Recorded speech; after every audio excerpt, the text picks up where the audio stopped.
tompo mpanjaka aina nofetranarahananao kany fanevatsy maintsy hozaka mifanokona tsy maintsy atao dreto sahatilanja fanefa lala sozana navota nanao antsy trapono anolora na tena gata no maho anao isahay aina no fetra ny tompo malala aina no fetra ny fitiavana asa natrizay andaona hiala mandrakizako anao isahay dreto sahay ilanja fanefa lala sozana navota manay antsy trapono anolora na tena gata no maho anao isahay alady fa 17 volana May 2020 am'izao alady marain'izao ry havana dia misaotra an'Andriamanitra isika fa nomeny tombonandro afaka miona amin'ny fifaliana indray aran-kalaza an'Andriamanitra sy hanome voninahitra azy amin'ny anaran'ny Ray sy ny Zanaka ary ny Fanahy Masina. Amen.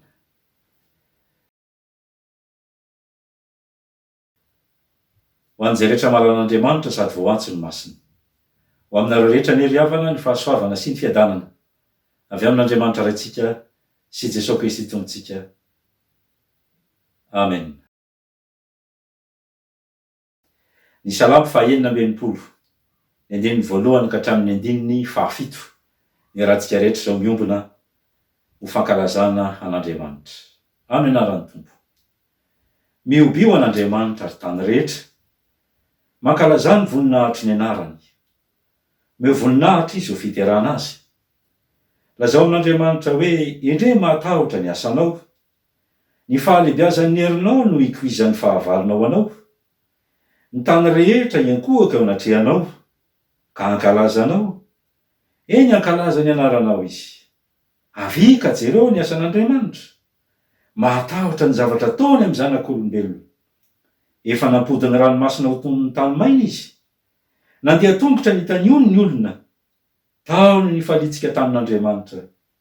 Manjaka mandrakizay amin'ny heriny izy, ary ny masony mandinika ny fireneny samihafa. Aoka tsy hanandratena ny maditra. Amen.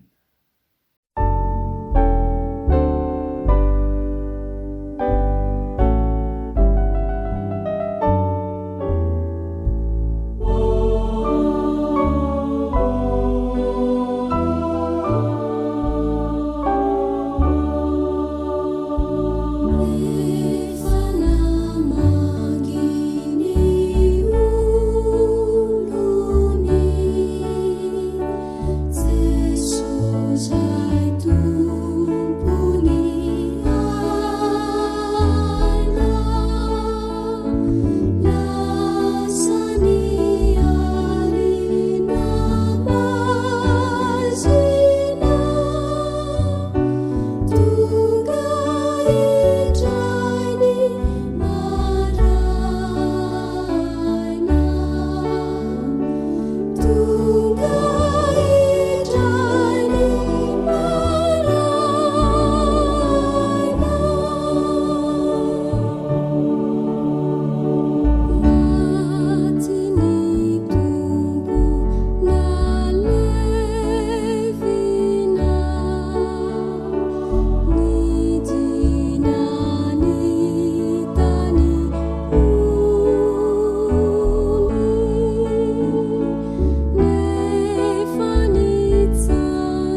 Hivavaka isika ry havana.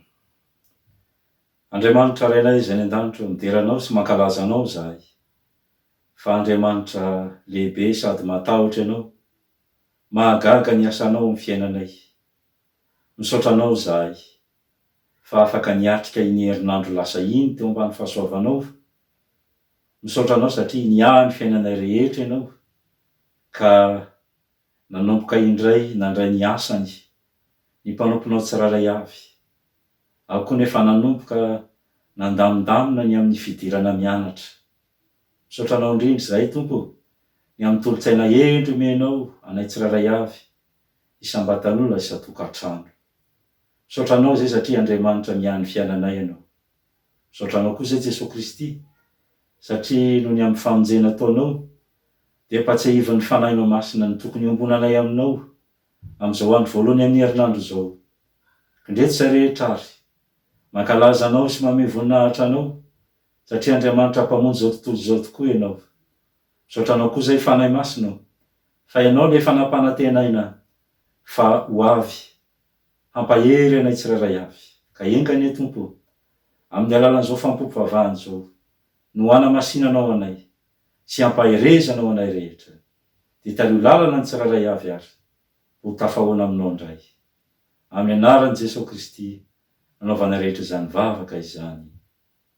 Amen. Ry havana rehetra amin'ny Tompo, eo ino amin'ny fanajana ary ka eritrereto tsara ny teny manambara ny sitrapon'Andriamanitra izay tia nivelomantsika. Ry malala, aza gaga noho ny fizaham-toetra mahamay izay mahazo anareo. Ho fitsam-pantoetra ary aza atao zavatra mahagaga manjo anareo zany. Fa araky ny ombonanareo fijaliana amin'ny Kristy dia mifalia mba hiraviravonareo indrindra amin'ny fisehoan'ny voninahiny koa. Amen.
Ry havana malala, manona ny sitrapon'Andriamanitra dia tsy nisy tanteraka isika. Andeha anatona ny Tompo, samy hivavaka mangina, ieky ny fahotantsika ao anatrehany. Hivavaka isika.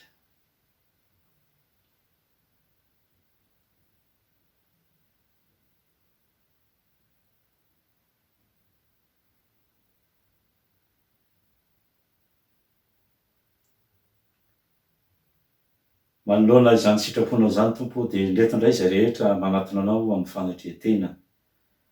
Satria raha tokony anana faharetana sy fiaretana izay hiatrehana ny fizahan-toetra izay mety mahazo anay amin'ny maha-kristianina anay eny amin'ny fiainany andavanandro aza, dia impirimpiry moa izay ny monomonina na ny metsiny anao. Eny ny fanometsiny aza atao anatin'ny tokantrano, anika nandrava ny fiambonana sy ny fankatiavana zany. Impirimpiry anao nefa nitarika anay mba aharitra amin'ny fakapanahy, fa lavy ihany zahay satria tsy miambina, tsy matoky anao, resy ny fahotana sy ny fahafatesana. Tompo, ndreto indray miverina anatrehanao zahay zanakao. mibebaka marina, miaiky fa diso, manenina mafy. Ko mba raisy tompo ny fandorantenanay. Ary ino zay rehetra miombona manao hoe irerenay be fanondram-po, mitalao aminao zahay, mamelany helokay. Diovy izay ao fampahotana, sasao izay ao fa keloka. Ary avozy ny fananay mbo veloko anompo anao. Ny fitiavan'i Jesosy Kristy zanako mpamonjy anay no angatanay aminao. Amen.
Ravana malala amin'ny tompo, ho antsika izay mibebaka marina, dia raisa amin'ny fifaliana ary ny teny famelan-keloka omeny ny tompo antsika rehetra.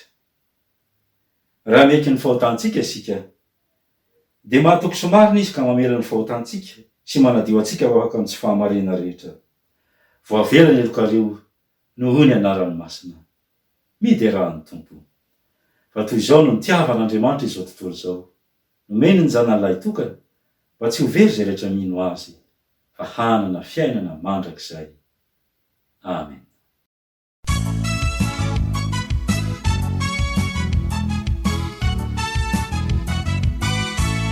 O Iza no hamonjy ahy, Iza no hamonjy ahy re. Fareraka hoefady areraka milonjy pahotana be. O manatona ny Jesosy, fa izy no hamonjy anao.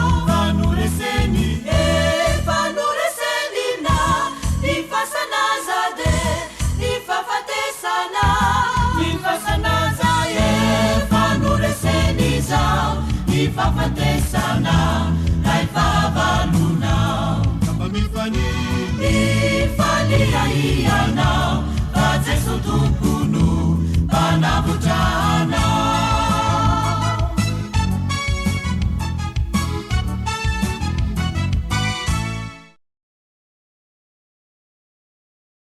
Voninahitra amin'ny avy indrindra ho an'Andriamanitra, ary fiadaniny mety ambonin'ny tany ho amin'ny olona kasitrahany.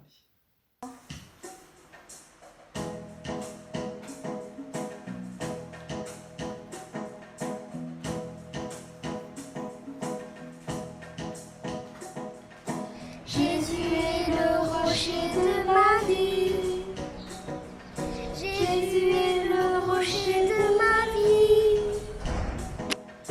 Jésus est le rocher de ma vie. Jésus est le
force de ma vie.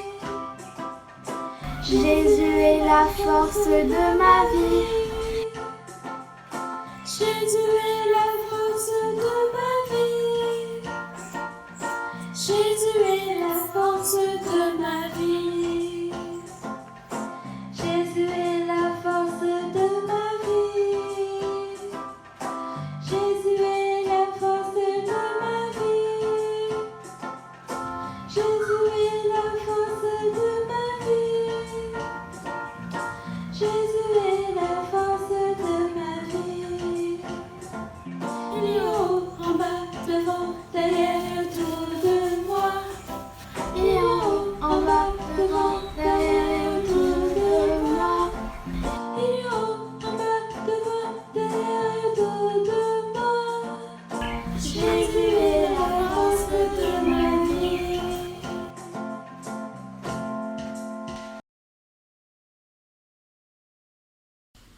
Prions. Seigneur, merci pour ces 5 minutes que tu nous donnes aux enfants et aux jeunes. Aide-nous à travers ton Saint-Esprit que tu nous donnes pour pouvoir mieux comprendre ta parole et pour pouvoir entrer en lien avec toi. Donne aux enfants et aux jeunes une meilleure appréhension de ta parole et que cela soit bénéfique pour chacun d'entre nous tout au long de notre vie. Au nom de Jésus que l'on fait cette prière. Amen.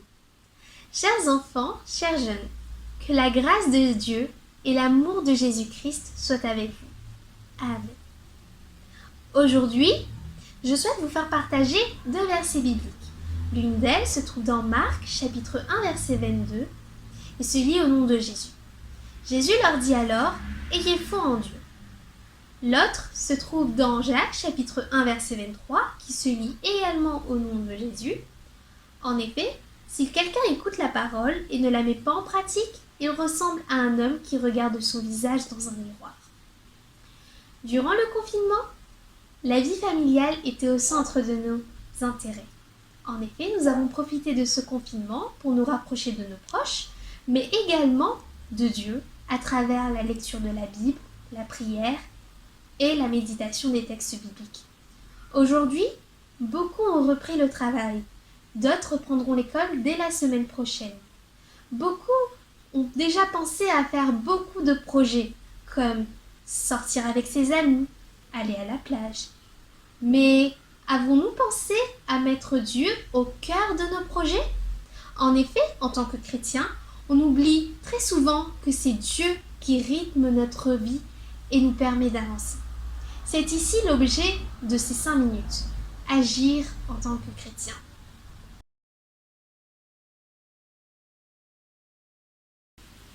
Il y a différentes manières de manifester notre foi en Dieu. En effet, il est dit dans 1 Thessaloniciens, chapitre 5, verset 17, « Priez sans cesse ». En effet, la prière est un lien incontestable entre nous et Dieu. Et nous devons, tout particulièrement en cette période de confinement, le remercier car il nous a permis de garder la santé. Et nous devons aussi, si nous avons connu un événement tragique, lui demander de nous fortifier. Par nos prières, nous entrons en communion avec lui. Et notre foi en lui se fortifie. Comme il est dit dans Colossiens chapitre 3, verset 16. La Bible est la parole de Dieu. En la lisant, nous allons rencontrer Dieu le Père à travers Jésus-Christ. On trouve de tout dans la Bible. Des louanges, des encouragements, des paroles de fortification, des exhortations. Il est donc important d'entretenir ce lien à travers la lecture de la Bible. Et ce lien que nous entretenions à travers sa parole, lire et obéir sont inséparables.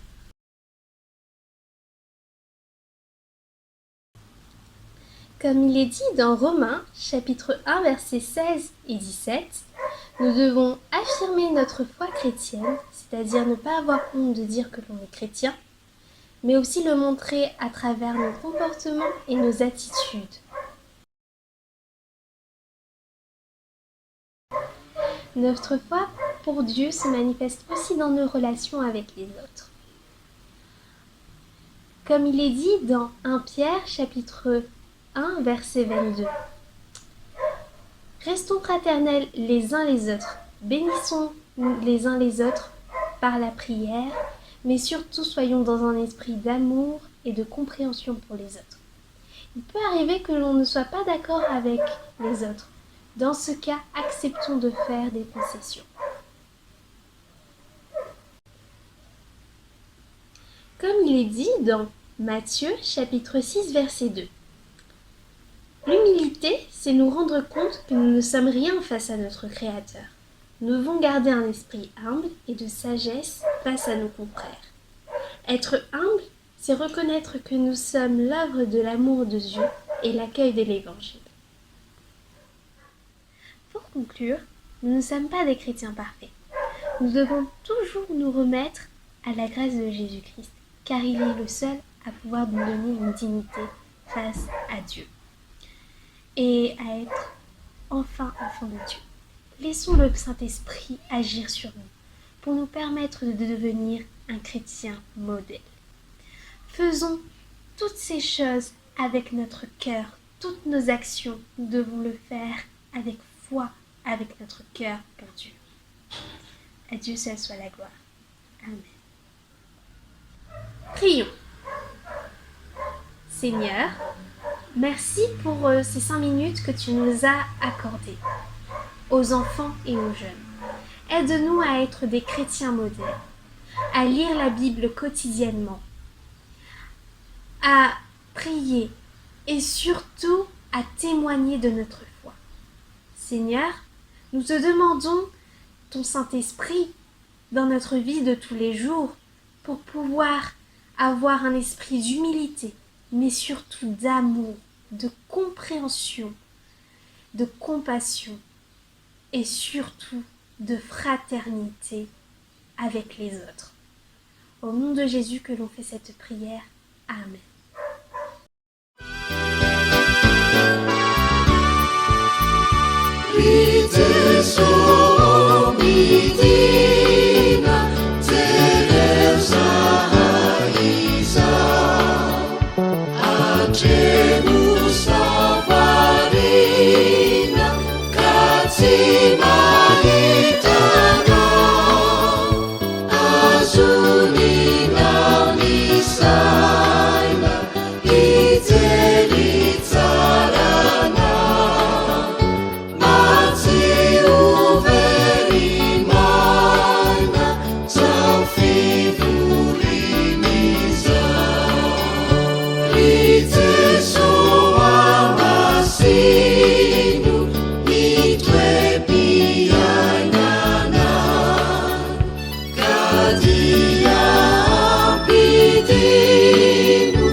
Aminareo aneri Tompo, ary ho an'ny falahina. Izao tsika ry havana dia tonga amin'ny fotoana handrenesantsika indray ny tenin'Andriamanitra. Izany dia ho hitantsika ao amin'ny asan'ny apôstôly toko 9, andininy 15 hatramin'ny 17. Dia ho tohizantsika ao amin'ny Petera voalohany toko 7, andininy 15 ka hatramin'ny 19. Dia mifaranantsika amin'ny famakinana ny filazantsara nosoratan'i Jaona toko 4, andininy 15 ka hatramin'ny 19. Rehefa hita izany dia hiaraka hivavaka isika. Mankasitraka anao izahay ry Andriamanitra ray tsara indrindro, fa noho ny fitiavanao sy ny famindraponao dia velonaina ka hatrapamonjena izahay. Anio izahay dia nomenao fotoana indray andrenesanay ny teninao, andraisanay ny afatrao, andraisanay ny torohevitra avy aminao. Misaotra raha eo fa tia anay ianao. Koa mangataka aminao ary izahay ry Jesosy malalo, aidinao ty anatinay tsirairay avy ny herin'ny fanahinao masina, ahafahanay mandray izay tianao ambara aminay. Sokafy ny sain'ny mpanomponao izay hamaky sy hitory ny teninao. Sokafy ihany koa ny fony rehetra izay miaino, mba ahafahanay mandray fahasoavana avy aminao hoentinay eo amin'ny fiainanay andavanandro. Koa mitenena ary Jesosy malalo fa miaino ny mpanomponao. Amen.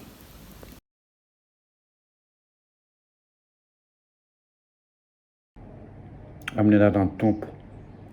Ary Filipo nidina tany tanàna any Samaria ka nitory an'i Kristy tamin'ny olona tao. Ary ny vahoaka betsaka dia niray hevitra ny aino izay nolazain'i Filipo raha nandre azy sy nahita ny fahagagana nataony.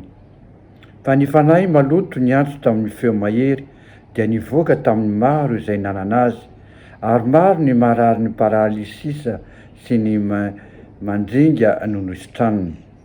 Dia nisy fifaliana lehibe tao amin'izany tanàna izany, ary nisy lehilahy anankiray raha teo an-tanàna atao hoe Simona, izay nanao odika nahatalanja ny olona tany Samaria sady nandoka tena nanao azy ho zavatra. Ary nihaino azy ny olona rehetra na ny kely na ny lehibe ka nanao hoe, ity lehilahy ity no herin'Andriamanitra izay atao hoe hery lehibe. Ary nihaino azy ny olona satria efa era no talanja tamin'ny odiny. Ary rehefa nino amin'ny Filipo nitory niteny soa mahafaly ny amin'ny fanjakan'Andriamanitra sy ny anaran'i Jesosy Kristy ireo, dia natao batisa avokoa na lahy na vavy. Ary Simona koa mba nino, ary rehefa natao batisa izy dia nanaraka amin'ny Filipo, ary talanjona izy raha nahita ny famantarana sy ny asa lehibe izay natao. Ary noho ny reny apôstôly tany Jerosalema fa Samaria efa nandray ny tenin'Andriamanitra, dia naneraka amin'ny Petera sy Jaona izy ankany aminy. No nitafidina tany izy roalahy dia nivavaka ho an'ny olona mba andraisany ny fanahy masina. Fa tsy mbola nisy nilatsahany izy na dia iray akory aza, fa natao batisa tamin'ny anaran'i Jesosy Tompo ihany izy. Ary izy roalahy nametra tanana taminy ka dia nandray ny fanahy masina ireo. Amen.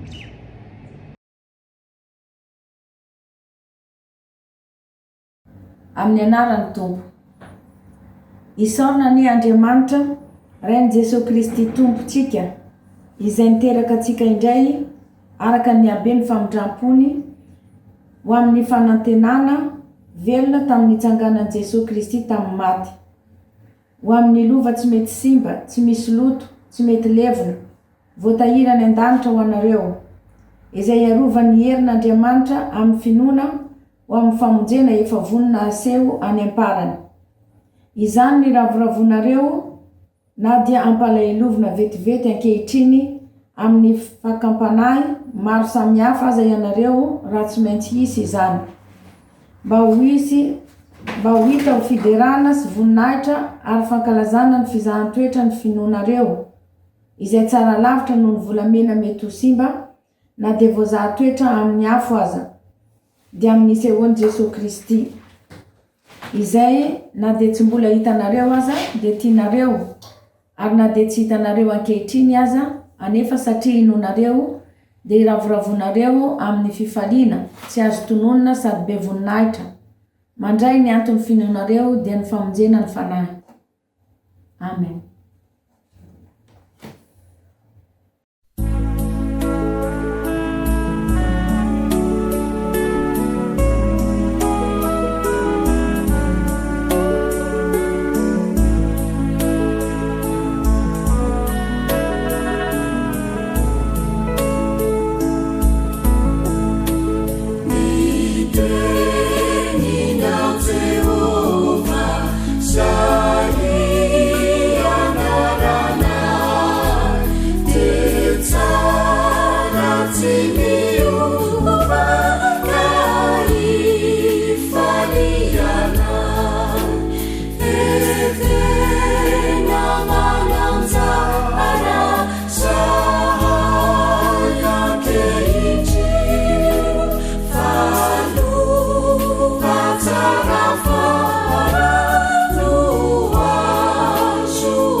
toy izao ny fivaky ny teny amin'ny anarany tompo.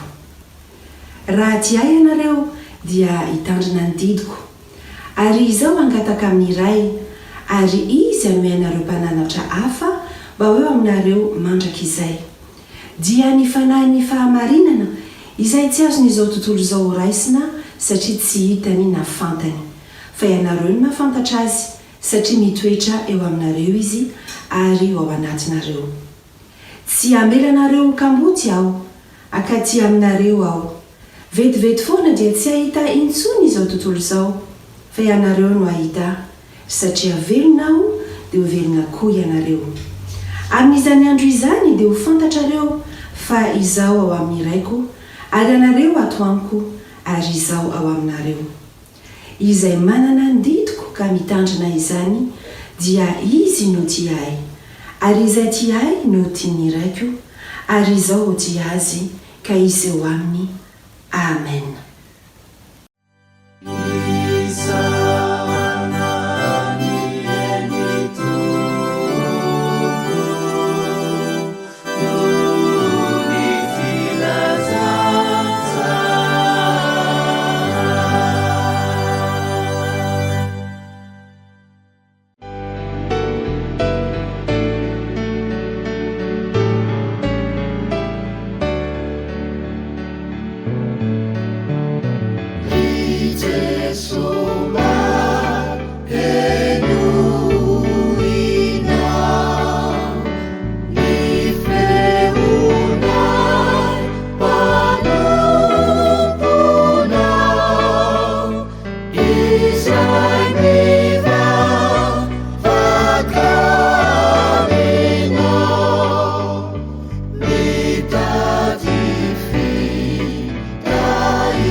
Tsika trana ny ry havanany fahasoavan'ny tontsika. Ny salamo fahaenina amby enimpolo, andininy fahaenina amby folo no angalantsika ny afatra amin'izao alahady maraina izao. Avia, mihaino ianareo rehetra izay matahotra an'Andriamanitra, fa ho lazaiko izay nataony ho an'ny fanahiko. Antso avo no ataon'ny mpanao salama eto ry havana. Antso avo ho an'izay rehetra matahotra an'Andriamanitra, zay no ambariny andininy fahaenina ambin'ny folo. Kanefa tsy ireo olona matahotra an'Andriamanitra na mitovy finoana aminy ihany, fa miantso ny mpiara-monina aminy izy, ary miantso izao tontolo izao mihitsy aza, amin'ny alalan'ity salamo ity mba hankalaza an'Andriamanitra, hisaotra an'Andriamanitra, hidera an'Andriamanitra. Fa maninona moa? Satria tsapany teo amin'ny fiainany tsapany teo amin'ny fiainan'ny vahoaka an'Andriamanitra niaraka taminy, ny asan'Andriamanitra sy ny fomban'Andriamanitra izany, fiainany manokana izany sy ny fiainan'ny vahoaka an'Andriamanitra zay miompinoana amin'izany, fa ny asa'Andriamanitra, namonjy Andriamanitra, namaly vavaka Andriamanitra.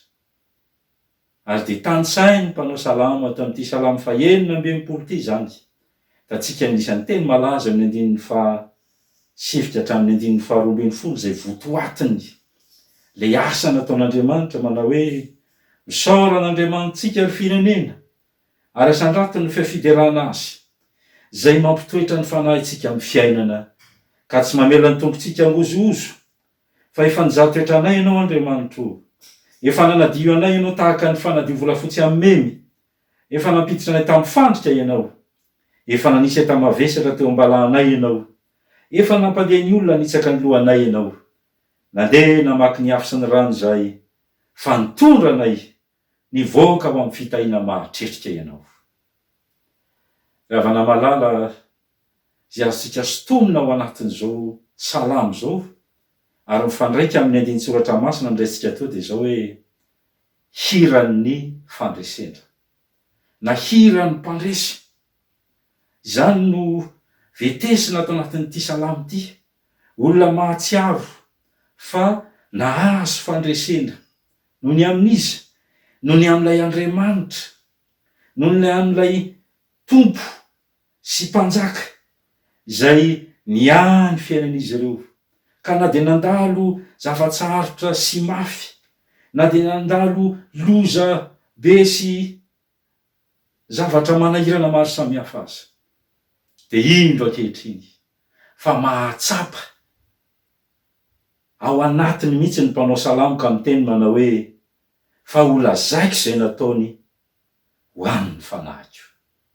Zany hoe eo ihany ny fahatsapan'ny be sy ny maro, satria rehefa miresaka an'io salamo 190 indrindra ny 7 hatramin'ny 120 isika, de mampatsiaro ny tantaran'ny zanak'Israely zay nandeha namaky ny afo, nandeha nitety ny rano, mahatsiaro ny tantaran'ny zanak'Israely raha namaky vaky ny ranomasina ny Egyptianina manenjika ao aoriana, kanefa de indro nisokatra ny ranomasina, mampatsiaro ny zanak'Israely zay nita ny on'ny Jordana, ka de afaka niampita izany ony izany tao anatin'ny finoana sy ny fitantanan'Andriamanitra. Na de teo aza ambarany eo manao hoe nampandeha ny olona hanitsaka ny lohanay ianao. Ina moa le ambara eo? Ny ambara eo dia karazana tafika mihitsy, zany hoe tafika mivondrona anankiray zay fahavalo, zay manitsakitsaka sy manao tsinotsinona mihitsy aza, ny finoan'ny vahoaka an'Andriamanitra sy ny finoan'ny mpanompony. Ravana malala, ao anatin' zany fampatsehivana nataon'Andriamanitra zany no anehoany amin'ny fiainany manokana fa nisy zava-dehibe nataon'Andriamanitra ho an'ny fanahy ty mpanao salamo ty. Zany izy manokana de natsapan'izay fanavaozan'Andriamanitra na asan'Andriamanitra teo amin'ny fanahy manokana zay. Ravana malala, mbola ao anatin'ny vanim-potoana isika, marina fa misy an'izao aretina Covid-19 zao, kanefa ho atsika aty a Frantsa de fa miditra amin'n'antsoina hoe de confinement zao tsika, de nandalo an'iny confinement iny, de samy mba nieritreritra teo nanahoana mo ny fiainam-ponoko, ny fiainam-panahiko, inona no voaraiky tao anatin'izany, mba nampitombo ny fonoko ve ary nampandroso ahy tamin'ny lafiny ara-panahy ve, ka afaka olazaiko amin'ny olona ihany koa zany nataon'Andriamanitra zany. Satria ny ambaran'ny mpanao salamo eto de zao, tao anatin'ireny zavatra rehetra ireny, zany hoe ny zavatra rehetra nalovan'ny zanak'Israely, nalovan'ny vahoaka an'Andriamanitra, dia anisany nahatsapa izy raha nandray anjara tamin'izany, hoe nanahoana tokoa moa ny atrehako an'izany, ary ankehitriny efa tafavoaka ka nandresy soamantsara zao, efa tafita soamantsara zao amin'iny dingana iny, de inona ny zavatra tsapany fanahiko, ary de natsapan'izany mpanao salamo, ary zay no mahatonga azy miantso mizara hoe avy miaino ianareo rehetra mitodika mivoaka an'Andriamanitra izy aloha, hoe manahoana ny fahatsapanareo an'izany, fahatsapantsika an'izany, sao dia mieritreritra fotsiny tsika hoe tafavoaka, fa tsisy ny antsoina hoe lesona ara-panahy mba azony sotomina ka nampitombo ny tena ho amin'ny fanarana an'Andriamanitra hatrany, na dia tsy maintsy mbola hiatrika izany lalan-tsarotro izany aza ao aoriana. Ary zay le antsoava amin'ny hira-pandresena na hika-pandresena azy. Miantso ny voaka an'Andriamanitra rehetra. Manomboka amin'ny 1:7 dia mahita an'izany. Mpanao salamo tsy hoe miantso fotsiny izy, fa izao izy mihitsy no manao ny modely maneho an'izany ho alay tahaka. Hoy izy amin'ny 1:7, hiditra ao an-tranonao mitondra fanatitra hodoranao, hefako aminao ny voadiko. Izany hoe manambary zany fa rehefa tonga ny fotoana ionaka amin'Andriamanitra, ao an-tranon'Andriamanitra, dia haneho ao anatren'Andriamanitra indray ny fanoloran-tenako aho, amin'ny fanolorako ny fiainanako anompo an'Andriamanitra. Kanefa tsy zany ato fa mazava tsara mihitsy eto. Fa tsy resaka teny fotsiny no ambara fa mitondra fanatitra mihitsy izy. Ina tokoa moa ry havana ny mampisalasala.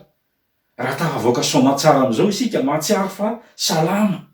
Narovan'Andriamanitra amin'ilay tafika lehibe izay tsy hita masika nefa tafika iray ihany, dia ny Covid-19 zany. Indro ianao salama, indro ianao afaka tamin'izany lozo zany, mieritreritra manao rehefa tonga izay fotoana izay, ary amin'ny fotoana mamety azy, ny zavatra ataoko voalohany dia nisaotra an'Andriamanitra, ary hanao rakim-pisaorana ao antren'Andriamanitra mihitsy aza, hanefa ny voadiko eo anatren'Andriamanitra mihitsy aza, fa tsy ala amin'Andriamanitra.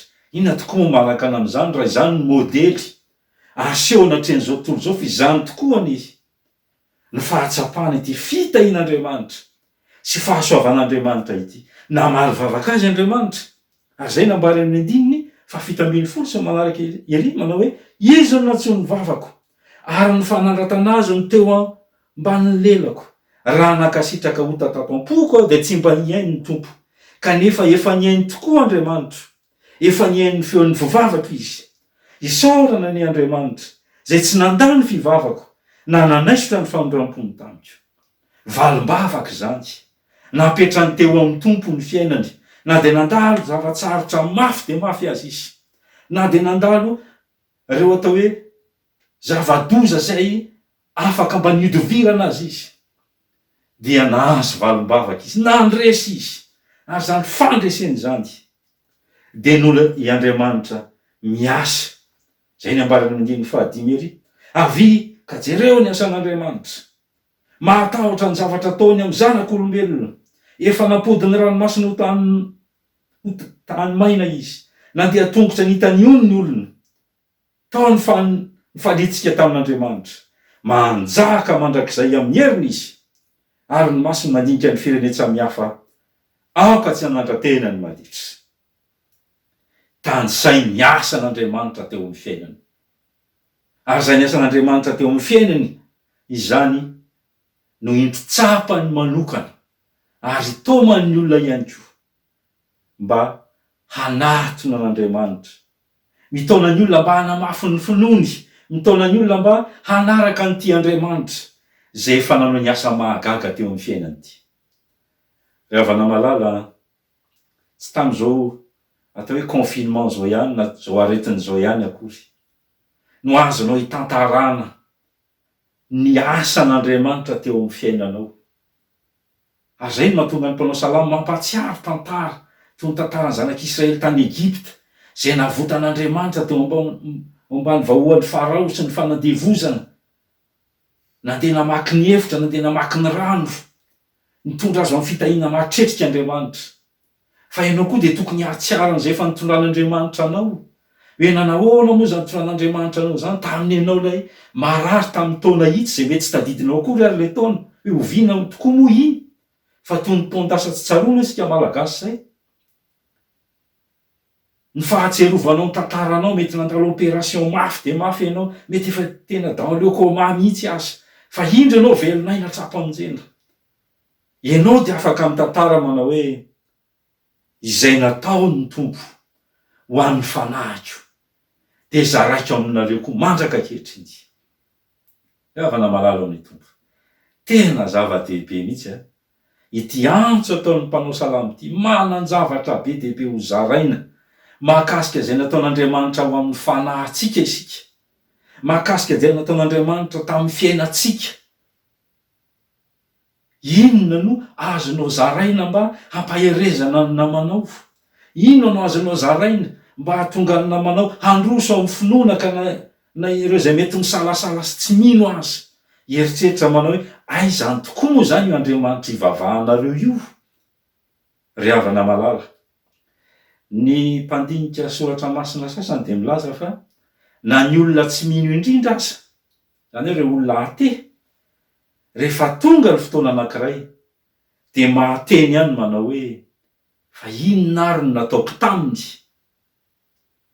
Amin'ny teny frantsay manao hoe mais qu'est-ce que je lui ai fait? Na mety hiteniko manao fa inona no nataon'Andriamanitra tamiko? Na inona no nataoko tamin'Andriamanitra? Ry havana malala, ao anatin'izany fotoana izany dia mampahatsiaro zany fa ilay Andriamanitra ivavahantsika dia miasa amin'ny fiainan'ny tsirairay avy sy ny fiainany isam-batan'olona. Afaka hijoroana vavolombelona tsara izay ny asa nataon'Andriamanitra tamintsika sy tamin'ny fiainantsika manokana.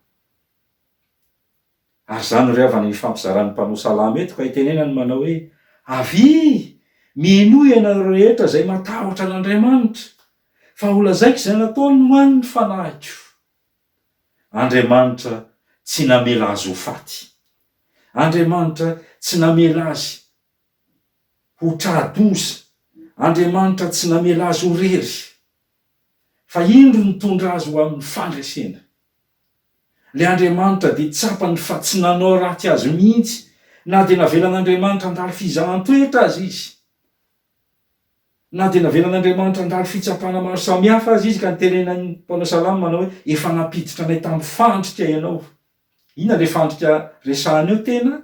Le fandrika tahaka ny ampiaza ireny mihitsy zany hoe andrasana kendri-tohina fotsiny. Kanefa dia zao manoloana izany fandrika izany dia vitany ny iaotra n'izany fandrika izany satria nahoana?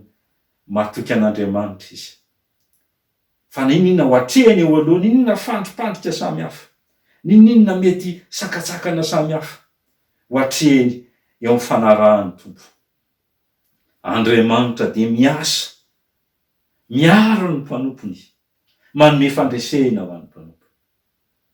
Ry havana malalo amin'ny tompo, miantso antsika ihany koa izany tenin'Andriamanitra izany mba hatoky an'Andriamanitra isika ny amin'ny ho avy. Amarana koa azy ry havana dia tarana maritiora anankiray. valopolo taona ity lehilahy lehibe maritiora ity. Dia tamin'ny fotoan'andro, tamin'ny andron'ny amperora, dia nivoaka ny didim-panjakana tahaka ny mahazatra ny amperora romanina tamin'izany fotoana izany ihany, fa izay rehetra ambany fahefany dia tsy maintsy manao fanambaram-pinoana na fanekem-pinoana eo anatrehan'ny Andriamanitry ny ampira. Ary dia misy karazana rejistra mihitsy tamin'izany fotoana izany mba handraisana ny anaran'ny olona hoe tonga iranina ny ankohaka ary nitondra fanatitra ho an'ny fivavahan'ny ampira amin'izany fotoana izany. Kanefa ankoatran'izay dia le fanekem-pinoana dia zao hoe tsy maintsy miteny ny olona manao hoe ny amperora na ny Andriamanitry ny amperora no tompoko sy mpanjakako. Rehefa miteny an'izay ianao dia tsisy olana fa dia afaka miainan-kalalahana ao amin'izany fanjakana izany. Fa ankoatran'izay moa isika dia tsy maintsy mitondra fanatitra. Mazava azy fa fanatitra ho an'ny sampy zany. Ankoatry ny fanambaram-pinoana ataonao fa ny amperora na ny Andriamanitry ny ampira no tomponao sy mpanjakanao. Dia tamin'ny fotoan'andro anefa dia tsaroantsika dia tsaroana fa nana fanekem-pinoana lehibe koa ny kristianina hoe Jesosy no tompo sy mpanjakako.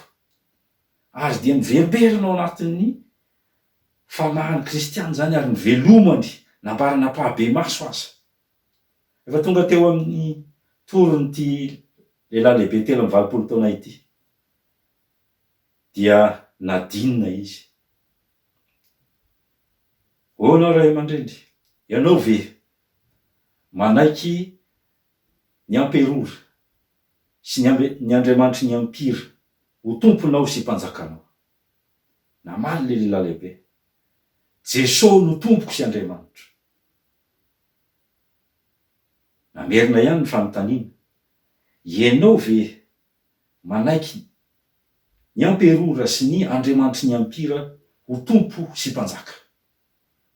Namaly ihany le rangahy lehibe manao hoe ny a Jesosy no tompoko sy mpanjakako. Nandrahoana ireo miaramila. Vononao faty enenao hoe ho ampijaliana mafy enenao hoe raha tsy miala am'izany fanekam-pononao zany, efa lehilahy lehibe zao ve ianao rangahy? Tsy aleo ve mba manday indray mandeha de manao fanatitra sampy eto anoloan'ny fivavahany ampira, de afaka any ianao, milamina ianao amin'ny androm-pahavelomanao. Indray mandeha fotsiny ianao manao an'izany de mety amin'ny herintaona indray ianao manao an'izany raha mbola velona iny. De ho ty lehilahy lehibe 3 taona kristianina martyr manao hoe 3 taona izay no niarahako tamin'i Jesosy. Tsy mbola nisy ratsy ahy izy, ka tsy androany mihitsy no andavako ny mahatompoko sy mahampanjakako any Jesosy Kristy. Vokatr'izay dia maty martyr ity ray aman-dreny ty. Izy ny mety maty martyr, fa Andriamanitra tao am Jesosy Kristy nanao zava-dehibe ho an'ny fanahiny, dia ny fatotriny an'Andriamanitra, ny fatotriny an'le Jesosy Kristy, zay efa nanao zava-dehibe teo amin'ny fiainany, ry havana malala, akoatry ny fitahin'Andriamanitra teo amin'ny fiainantsika ihany koa. De tadio fa ny fitahina lehibe zay efa nataon'Andriamanitra tamintsika dia ny famonjena zay nataony Jesosy Kristy tamin'ny nahatongavany tetỳ ambonin'ny tany, ka nitadiavany atsika zay very, nanolorany ento amin'ny hazo fijaliana, ka nandatsahany rano mbo fanavotana atsika. Zay rehetra mino ny Jesosy Kristy nifantsika teo amin'ny hazo fijaliana de voavitra izy. Kanefa Jesosy Kristy koa efa nandresy ny fahafatesany. Ary efa nandresy ny fahafatesany io no mampahazo antoka ny famonjena atsika. Io Jesosy Kristy io nefa niakatra ao any an-danitra, manokatra ny varavaran'ny lanitra ao atsika. Mifona ao atsika ao kavanany ray, manome antoka ny varim-bavaka zay omen'Andriamanitra atsika rehetra. Io rehefa mipetraka ao kavanan'Andriamanitra ray, miandry atsika, ary efa manomana toerana ao atsika zay mahatoky azy hatramin'ny farany.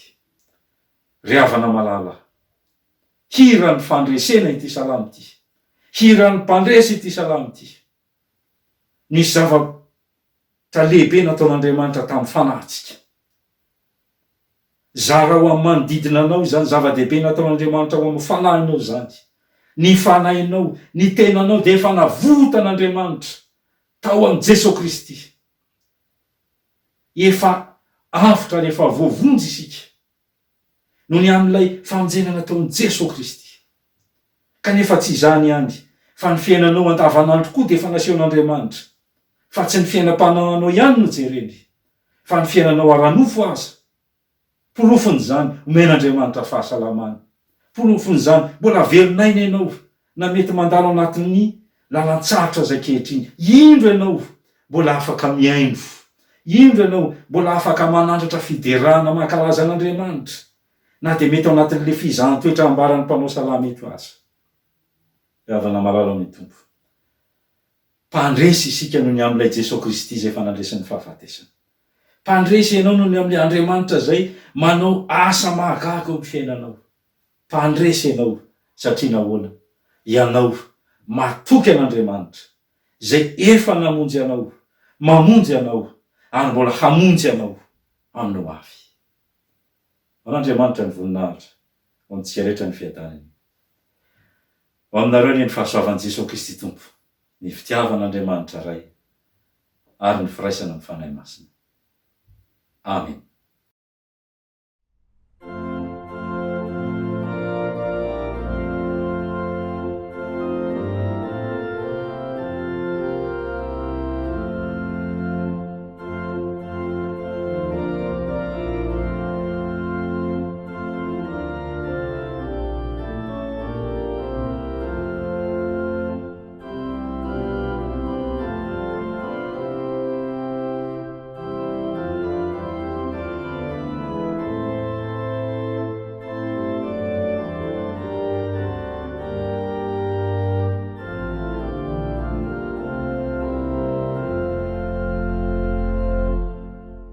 hanamafy ny finoantsika isika riavana amin'ny fiarahantsika miombona amin'ny fanekempinoana apôstôlika. Mino an'Andriamanitra ray tsy tompanao ny lanitra sy ny tany aho, ary mino an' Jesosy Kristy izay nanala tokona tompontsika, izay nitorotoroana tamin'ny fanahy masina, nateraka Maria Virjiny, nijady era napoka Pontio Pilato, nombona tamin'ny azo fijaliana, maty ka nalevina, nidina tany amin'ny fiainan-tsita, nitsangana tamin'ny maty tamin'ny andro fahatelo, niakatra ho any an-danitra, mipetraka eo ankavan'Andriamanitra ray tsy to, avy any haviny tsara ny velona sy ny maty. Mino ny fanahy masinao, fiangonana masina manera izao tontolo izao, fiombona ny olona masina, ny famelan-keloka, fitsangana ny tena amin'ny maty, ary ny fiainana mandrakizay. Amen. Thank you.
tonga amin'ny fotoana fanatanterahana ny rakotra isika ry havana ny hira 700 andininy 2 sy andininy 7 miombonantsika tsarovy mandrakariva zay manome amin'ny fifaliana no ankasitrahany tompo.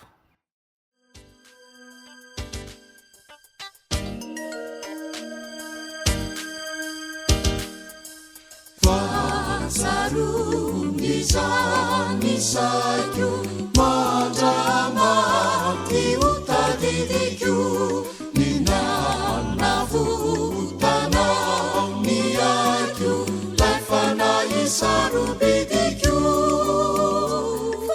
fanimena faenena saekena fanifamonjena kaendika sariyakanu anupukwana Jehovara Elisavatra miyatra mapahorisi mandrerapo kanefirenici andratra miarovana rilaitsito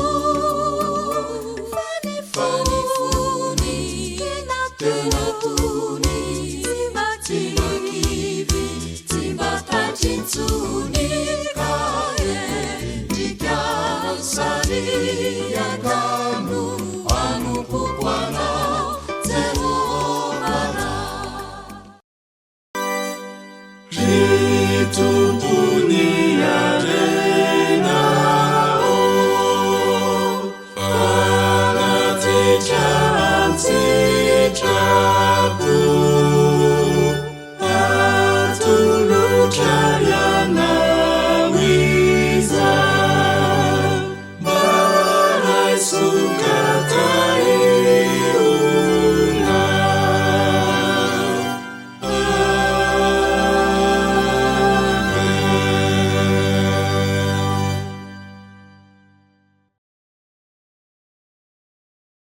iombona amin'ny vavaka fisaorana sy fangatahana isika ry havana. Misaotranao zay ry Andriamanitra tomporanay izay an-danitro ny amin'ny teninao.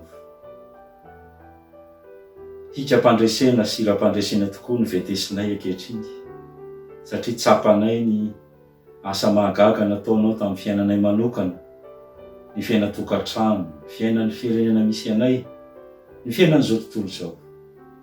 Fa na dia eo aza ity tafika anankiray amin'ny alalan'ny Covid-19 ity, dia indro mitondra anay amin'ny fitahiana mahatretrika ianao ka velona ny atrapa-monjeny zahay.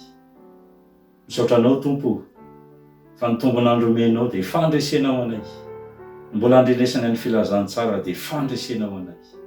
Valom-bavaka rehetra moa dia manamafy izany, fa ianao dia Andriamanitra manome ny fandresena mandrakariva. Misaotranao izay no ny fampaherezanao amin'ny alalan'ny teninao, fampandresy mandrakariva zay miara-dalana aminao Andriamanitra. Letondray ary zahay manokana vavaka ho an'izay mety ao anatin'ny famoizam-po na ny alahelo, ny tebiteby, ny tahotra, ny fahakiviana mafy, manoloana ny ranobe mangeny eny sy ny afo mahamay lalovany amin'ny fiainana ankehitriny. Tompo, mba miesa mahery amin'ny mpanomponao ka meo azy ny fandresena. Ataovy matoky anao izy ary ataovy mahery mangataka sy matoky anao amin'izany fangatahana izany. Valivavaka ny mpanomponao. Reo anatin'ny aretina, angatahanay koa mba mampaherezinao, miantso azy ireo ianao, mba hitodika aminao sy hisaotranao amin'ny zavatra rehetra. Mametraka ao am-pelantananao sahady zay. Ny mety ho fidiran'ny mpianatra amin'ity herinandro vaovao ity, matoky izay Tompo fa omba ny madinika ao rehetra ianao, n'aiza n'aiza ny toerana misy azy eto amin'izao firenena misy anay izao. Hita eo koa ny ray aman-dreny, eo amin'izy ireo ny fahazona antoka fa miaro azy amin'ny alalan'ny rahanao ianao, dia tolosaina ihany koa ny amin'izay tokony atao, ny amin'izay tokony ho tandremana ho amin'izany fikarakarana ny zanaka izany. Dia mametraka ao am-pelantananao zahay ireo manam-pahoriana, ireo izay manana olana ara-pahasalamana hafa. Hita io Tompo, ireo mpitsabo rehetra maneran-tany sy ireo mpikaroka rehetra maneran-tany. Da io koa ireo gouvernemanta rehetra maneran-tany. mba hitany vahaolana mahasoa ary hitondra fitsaboana ho an'izao tontolo izao. Matoky anao zay ry tompo fa dia ihany fiainanay ko ianao dia mametraka ao am-pelantananao sady ny fiainan'ny fiangonanao amin'izao akatoko ny mety hiverenanay hiambina izao dia matoky izay fa Andriamanitra hiasa mahery ianao amin'izay fanapahan-kevitra ho raisin'ny fanjakana. Izany vavaka izany ary dia akambanay ny nampianarin'i Jesosy anay manao hoe rainay eo izay ny an-danitra, ho amasinany ny anaranao, ho tonga anie ny fanjakanao, atao anie ny sitraponao, ety an-tany ho tahaka izay ny an-danitra. Meo anay io izay hanina sahaza ho anay ary mamelany helokay tahaka ny namelana izay meloka taminay, aza mitondra anay ho amin'ny fakapana fa manafahanay ny ratsy. Anao ny fanjakana sy ny hery ary ny voninahitra mandrakizay. Amen.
Ry havana malala milo lalantsika amin'izao tontolo izao ny tompo ka manafatra antsika izy.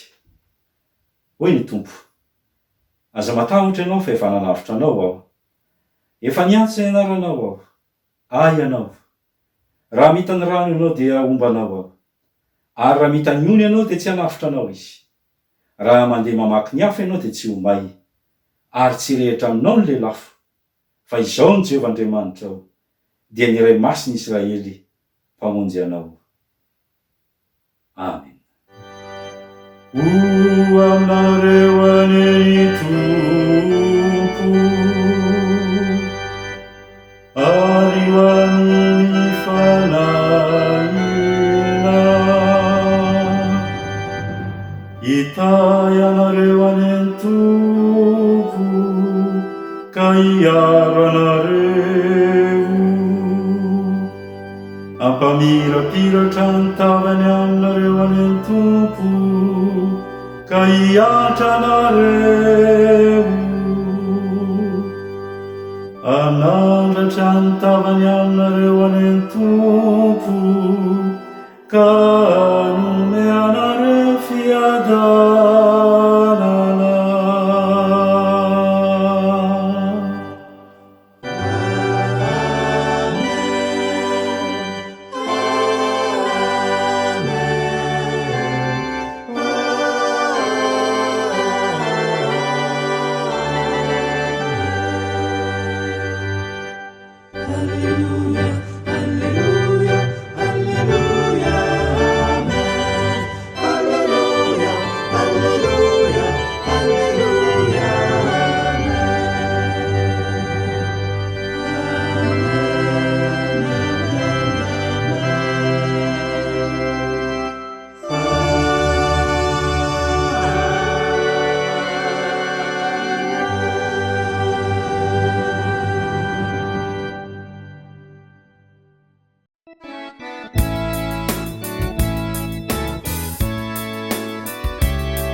manaritra ho an'Andriamanitra ray zanaka ary fanahy masina zay hatramin'ny taloha indrindra sakehitriny ary mandrakizay.